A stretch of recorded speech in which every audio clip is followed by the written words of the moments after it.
Say bye-bye orange, jihadi is the new black in the aftermath of Al-Shara'a. And right before MBS, is the U.S. trading values for deals, or is it pragmatism at its finest? Local outrage, a generational uprising. Mexico's youth demand answers in the streets, and the world is watching. Gen Z energy. Tiny problem, massive consequences. Was Hitler compensating for more than just height? The hidden diagnosis about the dictator's shortcomings.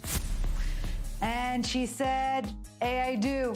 Till updates do us part. The woman who married her chatbot does it tell us about love, loneliness, and humanity.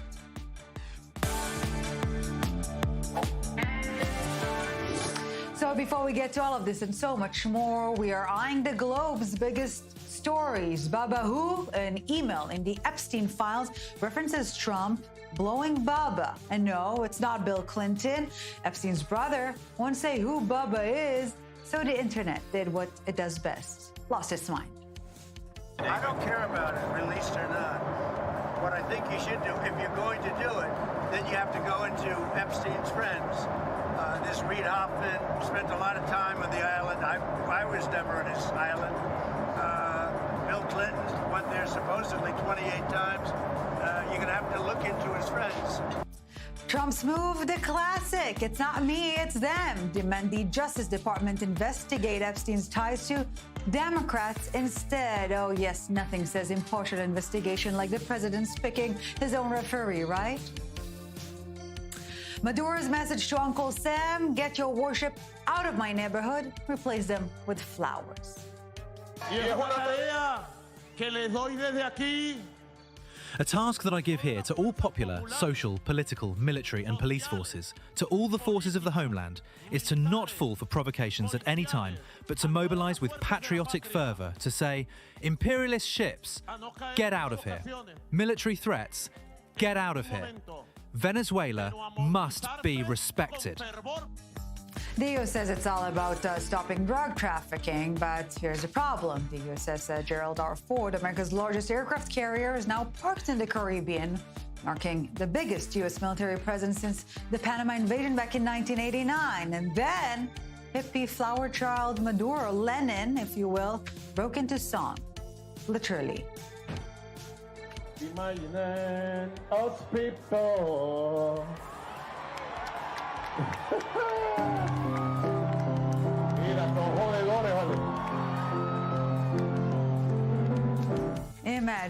Imagine if Venezuela didn't mobilize troops and weapons. Kumbaya. Well, Congo signs peace framework with M23 rebels. Again, emphasis on framework and on again. The deal outlines measures like prisoner release and ceasefire oversight, but here's the catch. Nothing changes on the ground until they negotiate the rest. Sounds familiar for those here in the Middle East, eh? M23 still controls key cities like Goma and Bukavu. 7 million people remain displaced, and both sides keep accusing each other of breaking terms. They haven't even finalized yet. The UN calling it one of the most protracted humanitarian crises on Earth. Trump's special envoy dubbing it historic ink. We'll check back in 2 weeks when they miss yet another deadline. Ukraine's $100 million problem, $100 million, that is. A former business partner of President Volodymyr Zelensky has been accused of orchestrating a massive embezzlement scheme, while many Ukrainians sit in the dark without electricity.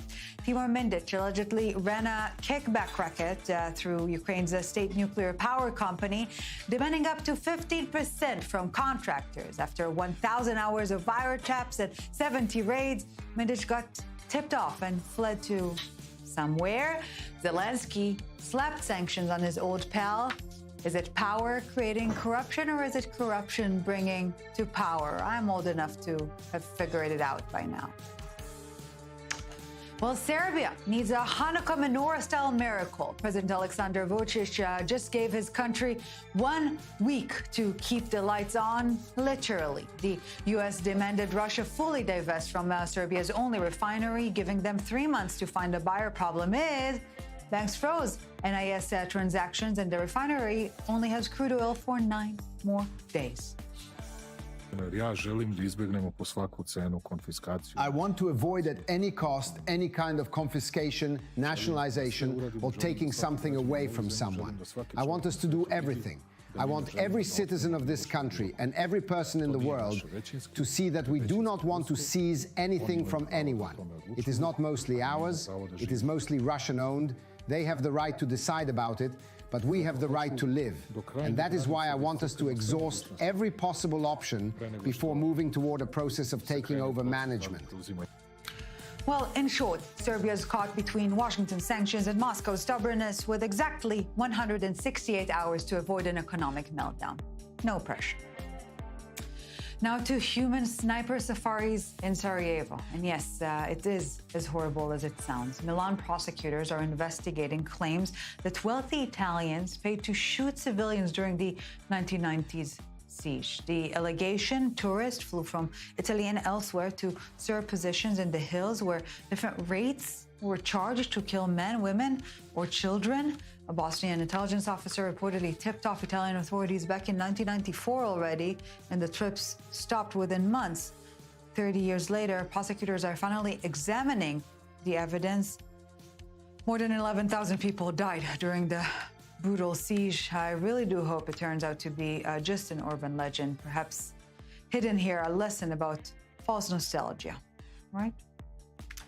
Well, from Hollywood to holy water, Pope Leo gets all glammed up. A parade of A-listers walked the red carpet straight to the Vatican. But more than it is about the Vatican endorsing cinema, it's about giving star power to America's first pope, who is somewhat lacking the X factor. His Holiness's words today were a real charge not to shy away from difficult, painful stories. And he was talking about tears that often people are unable to shed in their everyday life, as well as laughter, you know, that often happens in the cinema. So he really urged us to go back into our day jobs and inspire people and create those spaces. He's very laid back. You know, he had a fantastic message of beauty in cinema. I think it was his main topic, and you know, the effect of a story in relation to like human kindness and hope. Well, in other papal news, Leo returned 62 artifacts to indigenous people from Canada, including an iconic Inuit kayak. The Vatican insists the items were gifts to Pope Pius, who wanted to celebrate the church's global reach back then, but indigenous groups have long questioned whether the items could really have been offered freely. But we wonder, can freedom be determined in retrospect or only in real time? Huh? Food for thought. And back in LA, Labubu goes to Hollywood. Sonic Pictures just acquired the rights to turn those Fang collectible dolls everyone's been losing their minds over into a feature film. The Chinese toys from Pop Mart have exploded from cultish niche to full-blown mania, thanks to celebrity endorsement, of course. So instead of creating content that becomes merchandise is now becoming content, or what's left of it. All right, we've reached the summit.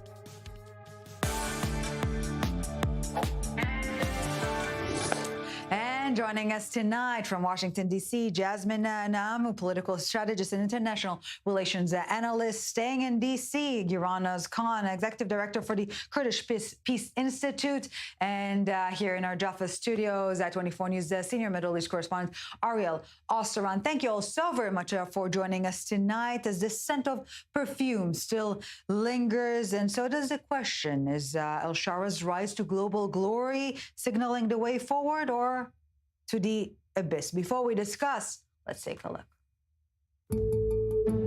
It started out with a jihadist. How did it end up like this?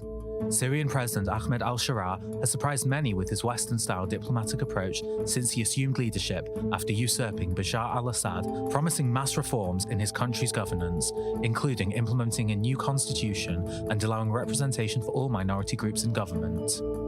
And on the international stage, he has wooed Western leaders, becoming the first Syrian president to visit the White House and managing to get the US to lift all sanctions. However, question marks remain over his past links to ISIS and al-Qaeda, as well as massacres of Syrian Druze and Alawites.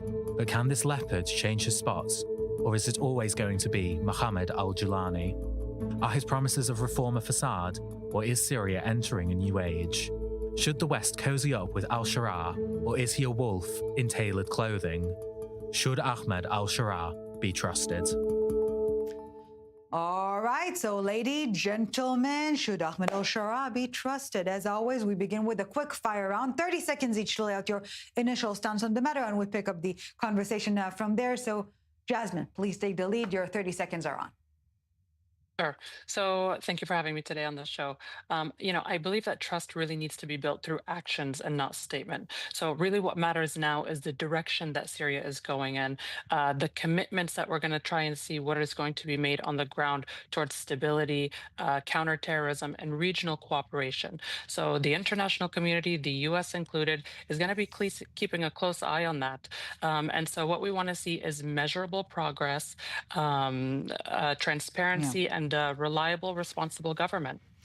Giron, your thoughts? Well, I think from now on, we shouldn't be establishing new systems based around individuals and personalities. And that goes for Ahmad al-Shara'a as well. In the Middle East, we've long relied on building systems around individuals. But as we see in examples ranging all the way from Gaddafi to Saddam Hussein to Assad himself, establishing new systems are not progressive when they revolve around specific individuals, and especially when these individuals have very troubling backgrounds and histories. So in order to gain trust, we need to make something institutional, we need to make something democratic, and we need to make something progressive, not build around personalities, especially those that come from jihadist backstories.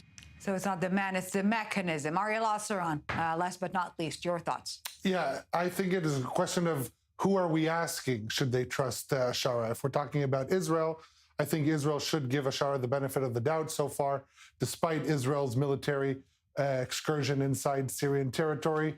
The new Syrian government has not attacked Israel, has not retaliated. In fact, they've engaged in constructive discourse with Israel. So as far as Israel is concerned, I think it should move as it should move with everyone in the Middle East, as respect him and suspect him, but they should give Shara the benefit of the doubt. As for minorities in Syria, if we're looking at the actions of this current government, unfortunately, they do not have so much reason to provide Shara with the benefit of the doubt. All right, lady, gentlemen, please feel free to engage in a conversation from now on. So maybe we should begin our conversation from that point exactly Ariel just made about Syria's minorities. We have Druze, we have Alawites, we have Christians. They do have reasons to fear him. But so can al-Shara'a really govern for all Syrians, or is it just window dressing? Jasmine? So what we're hoping for, of course, is a unity of Syria, a stable Syria. What we want to see is Syria become a voice not only for its larger population, but also for the minorities. Syria in itself, and I visited Syria several times. I've spoken to the people on the ground. There have been several Jewish Syrian delegations to visit Damascus, and what we've seen has been positive feedback, even within the Jewish community. And so this is the foundation of Syria. It's multi-layeral. There come people from all three Abrahamic religions, multi-layeral ethnicities. And so they used to live as one. They used to get along with their neighbors. And that's what we want to continue promoting for. And, after this brutal fall of the previous regime, it's really made the on-the-ground situation much harder. People are in starvation mode. They're still recovering from a post-conflict. It's only been 11 months since the fall of the regime. So what we're hoping for is, like I said, measurable progress and seeing how these minorities are going to be protected, their rights protected, and their dignity maintained. So Giron, is minorities the first test, so to speak, for al-Shara'a's ability to rule? Well, if minorities were the first test, then he's unfortunately failed miserably up until now. I mean, we have to go with the evidence that we have been provided up until now. I know leaders, especially politicians, can be very pragmatic, can be very tactical, and they can say the nice words and sentences, but they have to back this up with action. And unfortunately, in the last 10 months, the actions that we have seen show one of two things. Either al-Sharaa is still of the jihadist mindset, and that's how he wants to govern Syria, or he is unable to control the factions within the loosely coalesced forces of the HTS and the SNA, and he's unable to control them. Now, I actually do not know which scenario is even worse, yeah. Worse, and it's even more dangerous. So in terms of what we've seen, the evidence that we have been provided so far, it's very dangerous. And that's why the question ultimately comes down to this. Do we believe that the people of Syria, all ethnicities and all faiths of Syria, do they deserve democracy? Should we about the system that will be established instead of the person that will be leading it? So, you know, we can talk about whether we trust certain politicians or certain leaders, but if we don't think of this as a fundamental issue of what kind of country the people of Syria deserve and what kind of country the people of the Middle East at large deserve, then I feel like we will ultimately fail and will be constantly completing the same mistakes of the past. Yeah, so intention or inability, which is worse, a tough call, so to speak, Ariel Al-Shara'a. And given Syria's reality and history, perhaps pragmatism, as in the one who can achieve stability of sorts, is actually the smartest move. Look, there's giving him the benefit of the doubt, but the question is, does al-Shara'a have control over all elements in his government, mainly elements in the defense ministry, in the military apparatus? We have received proof that that is not the case with regards to atrocities committed against the Alawites and against the Druze. We know for a fact that there were elements in the government official forces who participated. And add to that the fact that you have tens of thousands of foreign fighters now, some of whom have been incorporated in the official apparatus. Syrian sources I'm speaking to are saying, look, al-Shara'a needed those forces in order to take control over Syria. Now, the alternative for those are the members of the former Assad regime who would take their place. But in order to rehabilitate them, also in the eyes of the Syrian public, would require time. And the question is, in the interim, what do you do with those tens of thousands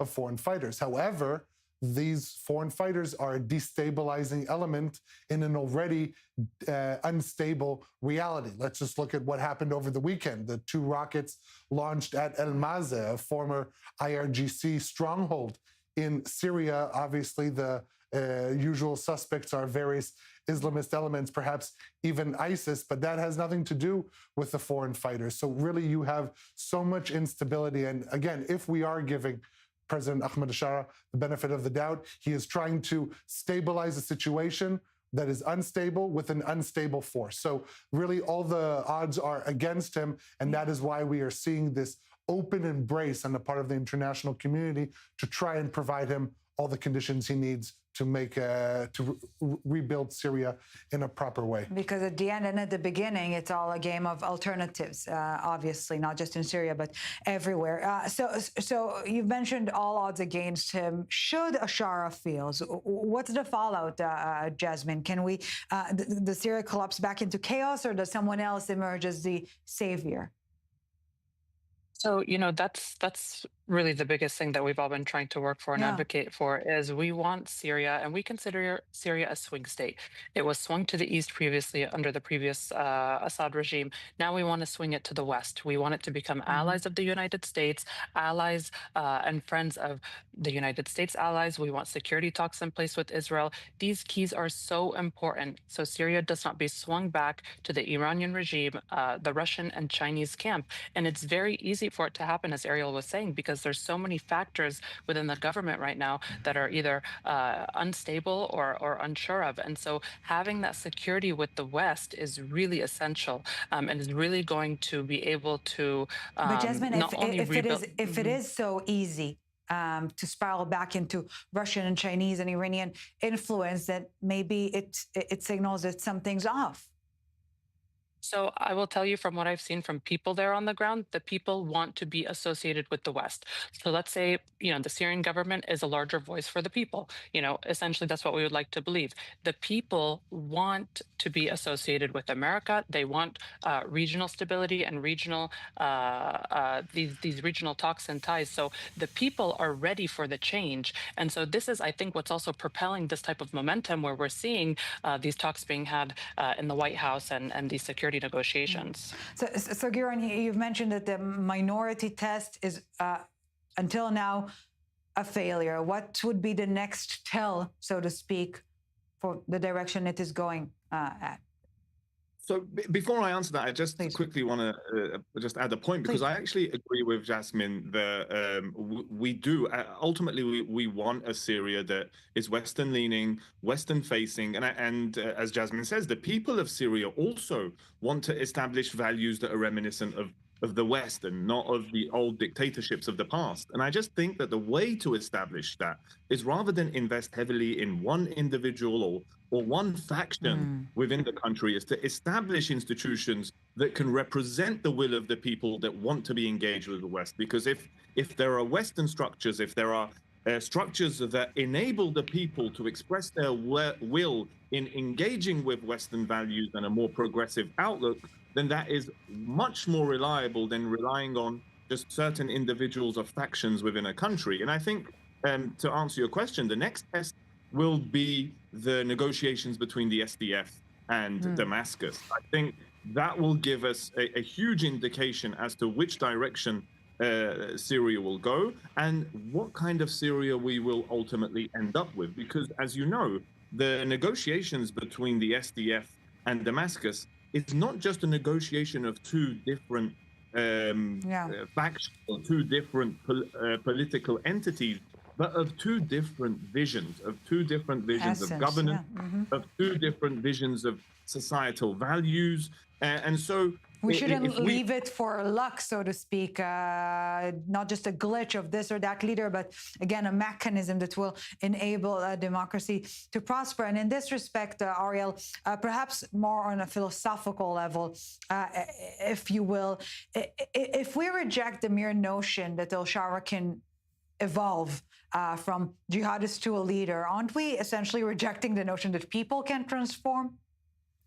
Look, there's the famous statement, where you sit is where you stand. When you're the head of a Islamist militia, you have your own considerations, but then when you're put at the head of a state, your positions could somewhat change. But again, I agree with what my colleagues have been saying, that you need to judge the character according to his actions, and so far the actions have been very positive. But I do want to turn our attention to one event that took headlines in Syria over the weekend. It was an event that was promoted by a Palestinian group, but at least the banner of this event, under the title Tufan al-Aqsa, the flood of al-Aqsa, was supposed to take place in the public library of Aleppo. This banner has the official logo of the Syrian Culture Ministry. Now, this event, due to public outrage, that a lot of it was sparked from elements here in Israel, this event was immediately canceled, and it was also elements close to the government distanced the culture ministry from this event, saying that it never received official authority from the government to have this event. But I think this does show that, as Jasmine saying, we would perhaps like to believe, or even if it is true, that the majority of Syrians do want to align themselves with the West, do seek prosperous and peaceful relations with Israel. Unfortunately, there are elements inside the country, extreme elements, that are trying to push it away. This happens in every country, so we shouldn't single out Syria for having extremist elements, because we know that pretty much every country has such elements. But again, this is one example of an incident that further strains the benefit of the doubt that we are trying to give the new administration in Damascus. Jasmine, briefly, before we take a quick break, do you think it's indicative? Is it like a rare moment of honesty, or was it a deviation from the current stance of the Al-Shara'a administration? So I'll speak from experience, and I've been on the ground in Damascus. We have tried to organize and make arrangements with different ministries, and unfortunately, at the moment, it is a little bit unorganized. And so I do believe that there could have been some miscommunication and something that was overseen. I'm glad they had it canceled immediately. And so, again, this is a new government that's learning. We should give them the benefit of the doubt, but again, measurable progress. So the fact that this event was canceled, I think, is a good sign. All right. So giving the benefit of the doubt to the newbie. What about the flip side? Is the West being too naive? We take a very short break and dive in further into the Western stance vis-a-vis Al-Shara'a. Quick break. We'll be right back.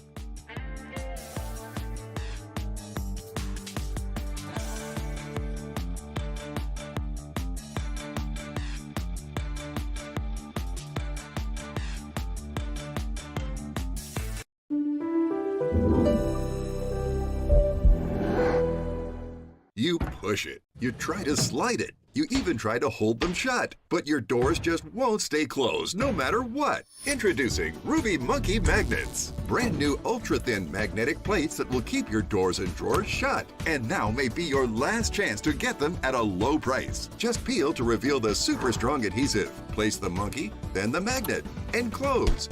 Installation is that simple, and now you have a door that will stay shut. So forget drawers that won't stay closed. Every drawer stays closed. It's so fast and so easy. Even large sliding doors or cordless window blinds. Everything stays closed with Monkey Magnets. The secret is the ultra-strong industrial magnet that's powerful attraction keeps your doors and drawers securely shut. These magnets are so strong they can hold this hammer that's nearly 5 pounds. Plus they're super thin. They'll fit just about anywhere, and they stay out of sight. Even screw them in for a more permanent solution. Monkey Magnets are perfect for cabinets, dresser drawers, sliding closet doors, accordion doors, and more. They're made of ultra-durable metal, so even your outdoor problems are solved in an instant because they're corrosion and rust resistant. Use them anywhere outside the house, even on that stubborn mailbox that won't stay shut. Monkey Magnets can stick anywhere, from drywall to all types of wood frames, metal surfaces, and more. Call or go online now to get 8 sets of Monkey Magnets for only $9.99. Monkey Magnets are guaranteed to last 10 years or your money back. But wait, due to rising costs and supply chain shortages, this may be your last chance to get Monkey Magnets at this low price. There is a strict limit of 1 full house pack per order while supplies last. So order now to keep all your doors and drawers shut tight with Monkey Magnets. Call 1-800-749-6303. That's 1-800-749-6303. Call or visit getmonkeymagnets.com. So call 1-800-749-6303 now.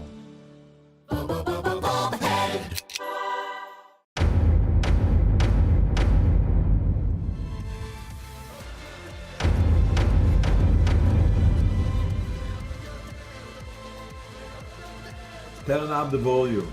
Hi, I am Chaim Bivas, Mayor of Modi'in and Chairman of the Federation of Local Authorities in Israel. It's time to join us in Modi'in, City of the Future. We are waiting to welcome you to our young, modern, innovative city with great schools and of course all the benefits. Hope you will make Aliyah soon and join our Olim community who are so happy to call Modi'in their home. Now is the time to make Aliyah cease. Israel is strong and growing. Now more than ever is the time to make Aliyah.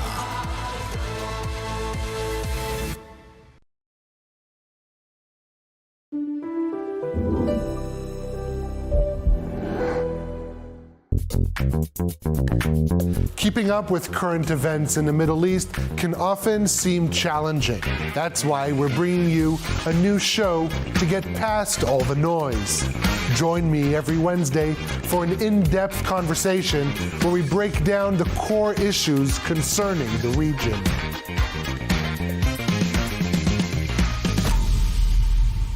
Each week, dive into the very best original stories from i24 News' 4 channels. Le point d'abord en images. More details in this report. خلال الأيام القريبة. Brought together in one show. A unique perspective at the crossroads of languages and cultures. i24 News Magazine. The best of our reports handpicked for you. Tune in every Thursday on i24 News.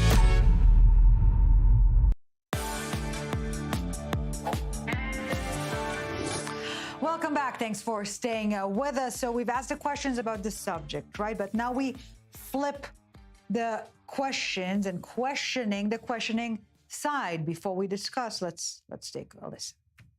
Well, I've had an agreement with him. He's a very strong leader. He comes from a very tough place, and he's a tough guy. I liked him. I get along with him. The new president of Syria. Given the Saudi crown prince next week, More than meeting, we're honoring Saudi Arabia, the crown prince. Yes. Thank you very much. It's a pleasure to be with President Erdogan of Turkey, and we've been friends for a long time, actually, even for 4 years when I was in exile, unfairly, as it turns out. Rigged election, he knows about rigged elections better than anybody. But when I was in exile, we were still friends. Still friends. So has the U.S. changed its stance on dictators? Another quick fire round, 30 seconds each, and we take it from there. Giran Oskan, please take the lead. Your 30 seconds are on.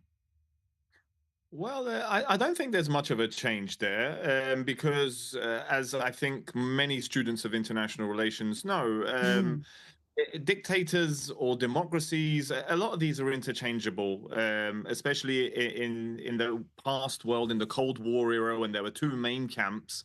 It was your dictator or my dictator. Those kind of standards did not really qualify that much. So I don't see much of a change here, but I do believe that in our new multipolar world, if you where there are more than two camps, the alliances are going to have to be a bit more systemic, a bit more institutional, and less based on individuals. Ariel Osseron, your thoughts? I think in an era where values are abandoned and the transactional nature is what prevails, ultimately, it is enticing for leaders who highlight that and look at that as a positive view, would look to see their counterparts also being strongman leaders. The term checks and balances is not something that when you want to simply engage in a streamlined manner with your counterpart, that is not what you want to have in the back of mind. You want to streamline these processes. So ultimately, when you're looking at a transactional nature on the global stage, having a strong man in front of you can be easier. Last but definitely not least, Jasmine Namu, your take.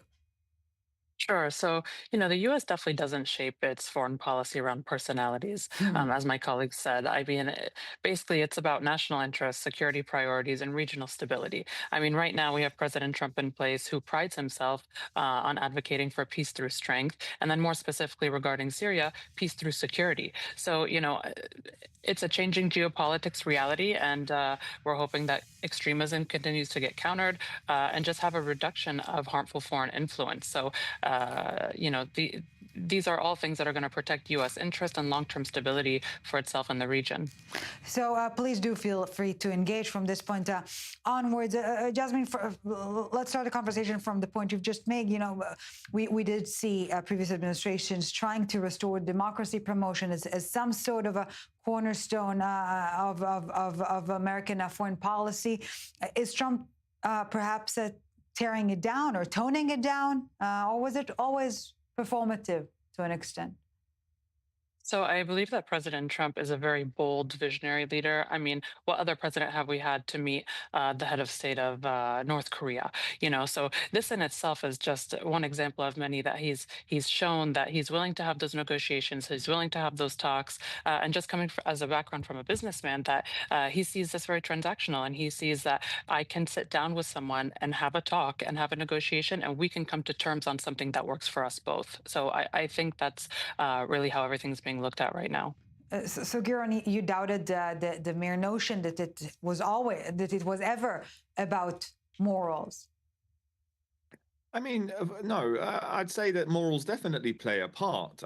All leaders are to a certain extent sensitive to the desires of their own base, of their own nation, of their own people. And that's why in the first segment of this show, I talked about institutionalizing the people's will in a country like Syria, because as we've seen in decades of experience, especially in the Middle East, a lot of personality cults, a lot of institutions and governments built around individuals and their cronies around them. And have, especially in the last decade, we've seen many examples of how these have crumbled and crumbled in a way that have torn apart these societies and killed hundreds of thousands of people in the process. So it all comes down to whether we believe, especially us in the West, whether we believe the peoples of the Middle East are deserving, are worthy of human rights, of dignity, of democracy, of being able to elect and select their countries and the way that these countries are organized. And I do believe that in an international system in which we have multiple centers of power now, and where multiple visions and multiple systems of governance, multiple systems of economics are able to organize themselves, that we are going to have to allow for, especially countries in the Middle East, to establish an institutionalized version of these countries, a country in which however many ethnicities or different faiths you have, these faiths and ethnicities can live in dignity, can help shape the future of their country and not make it a top-down enforcement. So Ariel, if I understand correctly, perhaps what history taught us, Saddam falls, Iraq burns, Gaddafi falls, Libya collapses, Mubarak falls, etc., etc. So maybe the policy vis-a-vis al-Shara'a is actually the U.S. demonstrating learning from its past mistakes and endorsing whoever comes next in order to prevent further collapse. I think it's more than that. I mean, Assad fell and Syria did not burn. And that is a very big reason for optimism with regards to the future of Syria. However, when you're talking about nation building, you need a shared vision among all the various groups that comprise the population. Just look at what happened in the establishment of Israel. You had various militias that, with a joint vision, most, not all, most, joined their arms and consolidated it under one umbrella organization. That was the IDF. Yeah. But if we're looking at Syria, the situation is a lot more complex. I am not sure that, first of all, there hasn't been any shared vision formulated by Damascus right now. That is a process that they are going to push forward. But if we're looking at the overlying interests or overlapping interests and visions between the various groups, I don't know if there is a big enough Venn diagram that can allow the establishment of a constructive country. And I say this not gleefully, but with concern with regards to the future of Syria. If the Druze minority can find common ground with Damascus to incorporate itself in the armed forces in the way that they believe that they maintain their self-determination and their security, same with the Kurds in the northeast of Syria. But until this vision for a new Syria is brought forth, which is a critical document for jump-starting this nation-building process, I think we're all going to be guessing in the dark until then. Well, before we wrap up the debate, if Syria indeed stabilizes, if the Middle East cools down, what is the lesson to be learned here, Jasmine? I mean, the lesson here to be learned is historical. Like my colleague said, we've had falls of regimes in other countries, and that led to the destruction and the fail of them. Here in Syria, we're seeing something very different. So the fact that the U.S. and its allies are hopefully able to support this newly forming government in order to support the people of Syria, I think we're going to hopefully see a very positive outcome and really going to be able to curb extremism. That's going to be a huge task, curb the influence from the East. And so, we're hopeful. And the most important thing is the voices on the ground, and the voices on the ground are wanting this to happen. Giran, your final sentence. Well, I think the lesson that we've learned mostly is that the start of something is very important. How we build the beginning, how we start the whole process is going to be very important. And I think up until now in Syria, the start was a little rocky, but now everyone knows that without a deal, without some negotiation, without the sides in Syria sitting down and establishing some sort of a joint vision from the beginning, then we're in for a very rough ride in the future. So that's why these critical months right now are going to be very important in defining what future we have in Syria as a whole. Ariel Osseron, briefly, your final take. Yeah, I think what's remarkable here is that we all support a proper, safe and prosperous future for Syria. I think it is very unique in today's international relations to see this warm embrace by the international community trying to prop up the Syrian government. It does have some uphill battles with regards to establishing internal unity, but I think what is important is that this international momentum in supporting Damascus continues. Momentum is key indeed. Jasmine Mogiran, Oskan, Ariel Osseron, thank you so very much for your time and your insight. We appreciate it. Till next time, thank you very much. And now we want to put the spotlight on some of the week's most compelling stories.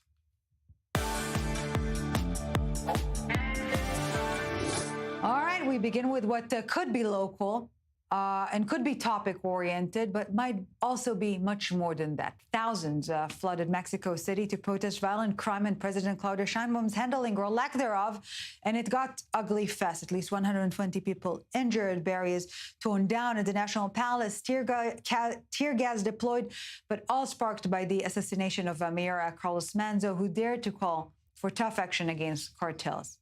So it goes until now, but that's the above-ground story. Underground, it's those Gen Z again, changing the world. Nicole Tzedek, I-24 News senior host and correspondent. So how could these protests impact Mexico's political landscape, and what does it mean for President Sheinbaum's leadership? These protests could definitely impact Mexico's political landscape. Right now, President Sheinbaum, she's in her first year as president. She's held a 70% approval rating, which is pretty astonishing. However, this shows possibly the generational divide if she doesn't actually tackle what these protesters are demanding, which isn't high demands when we look at it from more of these Western eyes. The fact that calling an end to corruption, an end to impunity, a stricter security, and a crackdown on the cartels. That's mainly how many of these protests started, and you're right to say that it started with a string of these high-profile murders, with the escalation, the boiling point really being the murder of the mayor Carlos Manzo, who was a tough anti-crime, tough on drug cartels type mayor, and he was murdered at the beginning of this month on a Day of the Dead event, and that's what really sparked these protest movement in the first place. And so now what these protesters are demanding from the president's government is to take action and end this corruption and this abuse of power, because they've been stating that they've seen other high-profile murders in the past, but nothing is being done. And they're pointing to more of this system that stands within Mexico and Mexico City specifically as to what needs to happen and what needs to change, or else they say they'll keep coming out to the streets. But you know, is it right to frame the story, Nicole, as anti-crime driven protest or a generational one? Because we have seen previous Gen Z activism, like recent protests in Madagascar or Nepal. Do you see a common denominator here? Oh, absolutely. Listen, Gen Z, Generation Z, that's actually the name of this movement, Ellie, Generation Z Mexico. But Gen Z protests, they're not unique to Mexico at all. Gen Z, these late 90s, early 2000s generation is used to speaking up. And so if they're speaking up against anti-crime, that doesn't necessarily distinguish the two. It can be a generational protest while still sparking from this being fed up with the corruption, basically, that they're seeing in Mexico. So you're right to point out to some of these Gen Z protests that we have seen in other places. Nepal, actually, the largest one, and it all sparked by this ban on social media. And after that largest Gen Z protest, the prime minister actually resigned. So we've seen real-life instances of the backlash that these protests can have. And I want to note also, we're calling it Gen Z protests because that's the name of the protest movement, but it's not just Gen Z, Ellie. There's a lot of these older crowd that's starting to join in because they like what these protesters are demanding. And so while it might spark with the young ideas and this momentum from these young minds, it's not just the young minds that are taking to the streets and want to see some change. Yeah, this teen spirit is taking over, and remains to be seen whether this Gen Z will emerge as a driving force for global change or will remain local. Nicole Tzedek, I-24 News, a senior host and correspondent. As always, a pleasure to have you on. Thank you very much for this, Nicole. All right.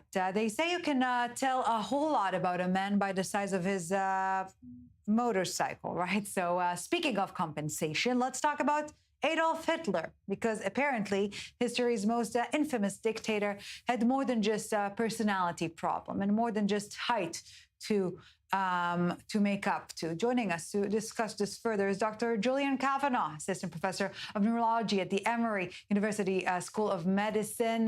Dr. Kavanaugh, what a pleasure to have you back on. Well, I know we're not here to spend the entire segment on Hitler's shortcomings, but there is a medical story here, right?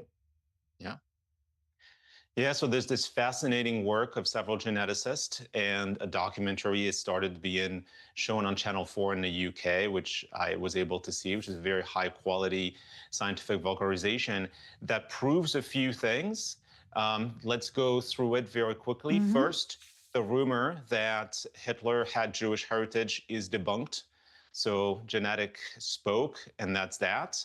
All right. Second, he probably had a genetic disease called Kallmann syndrome, which causes a delayed and incomplete sexual development by tinkering with the cascade of hormone that goes through the brain and the sexual system for development of sexual characteristics and fertility.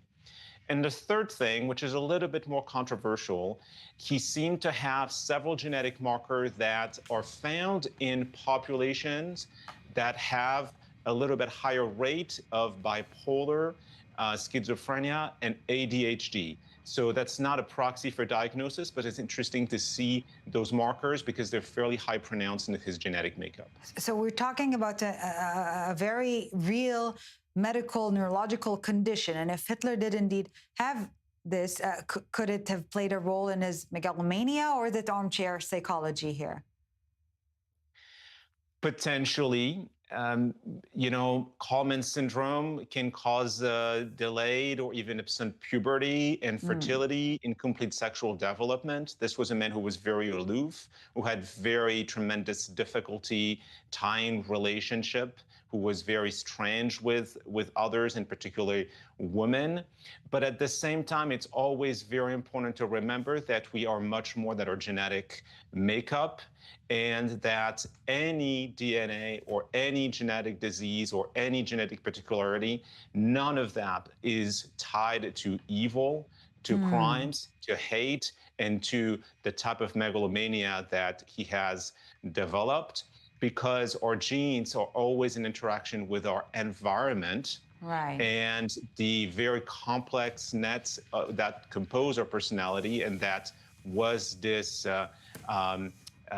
personality of his that borrowed from the worst of narcissistic, sadistic, paranoid, psychopathic psychopathology, is unique to his story and not just to his DNA. Right, so there's no medical waiver here for his monstrous agenda. And but from a neurological standpoint, Dr. Kavanaugh, how reliable is it to diagnose someone in retrospect, especially someone like Hitler, where there is so much speculation and propaganda involved in it?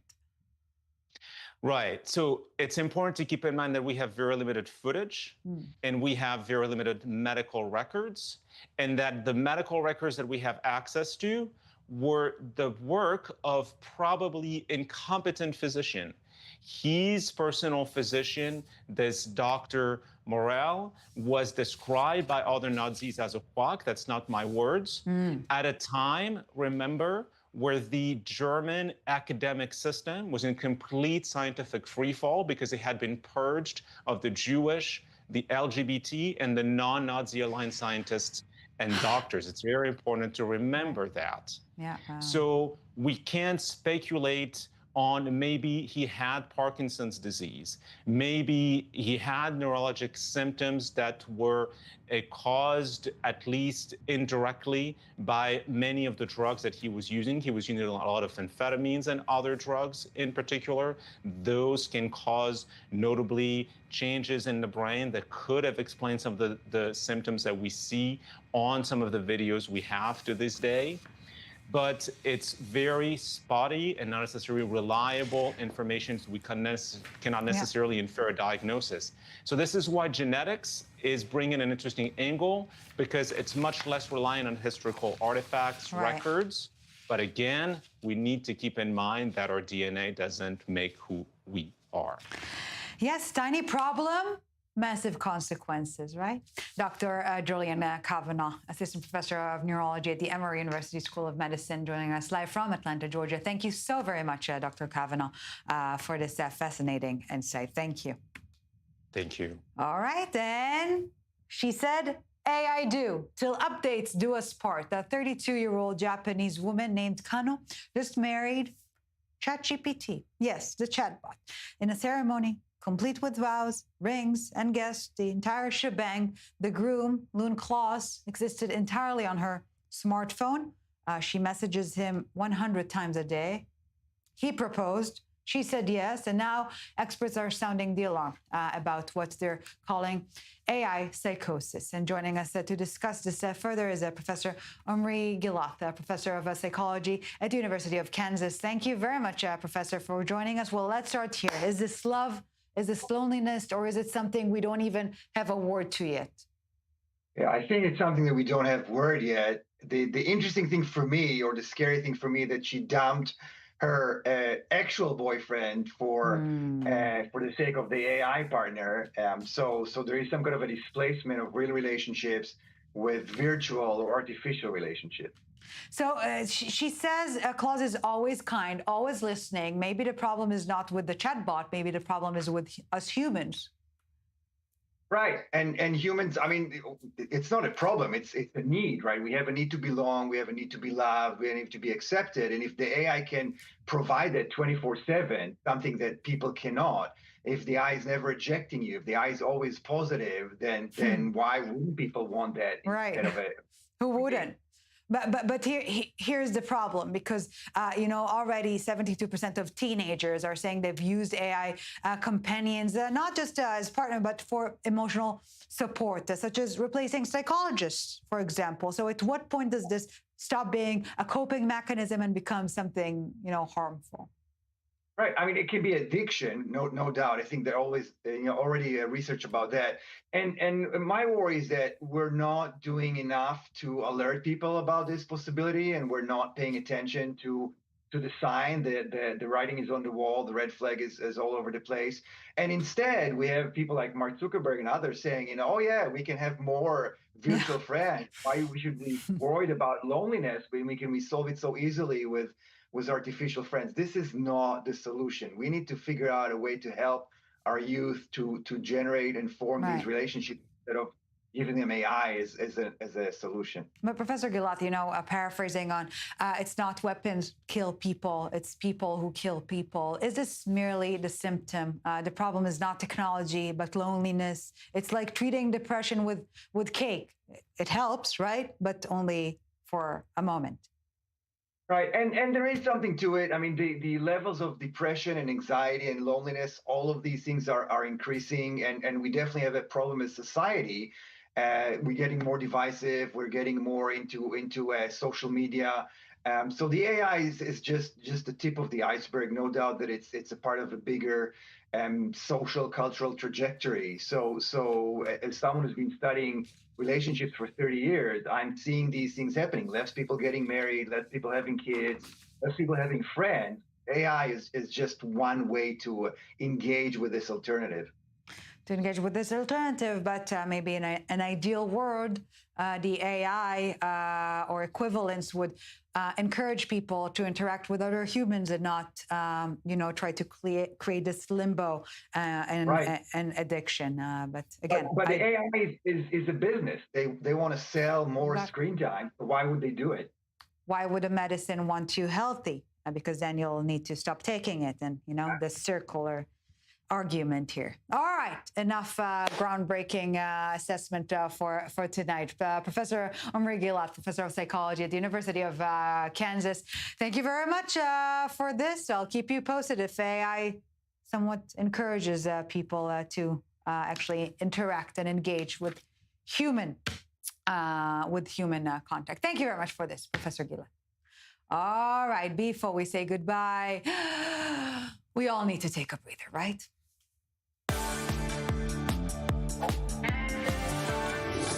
Picture this, a foggy October afternoon on the California coast, a tiny 2-week-old sea otter pup floating helplessly in frigid waters, crying out like a human baby, separated from his mother, which for a pup this young could mean death. Here enters the Marine Mammal Center, armed with a plan. Record the baby's screams, strap a Bluetooth speaker to the boat, and blast those cries across Morro Bay for 2 hours straight, hoping, praying the mother would hear. And then the all of a sudden moment. A head popped above water, a female otter following the boat, chasing the speaker from one side to the other. They then lowered the pup into the water, and Mom swam over, grabbed her baby, ran her tiny hands over its fur, and held on tight. The best stories do not need a script, just a Bluetooth speaker, a determined crew, and a mama who always knows best, right? On that note, thank you very much for joining us tonight. See you next week with all the most fascinating global stories. Until then, thank you.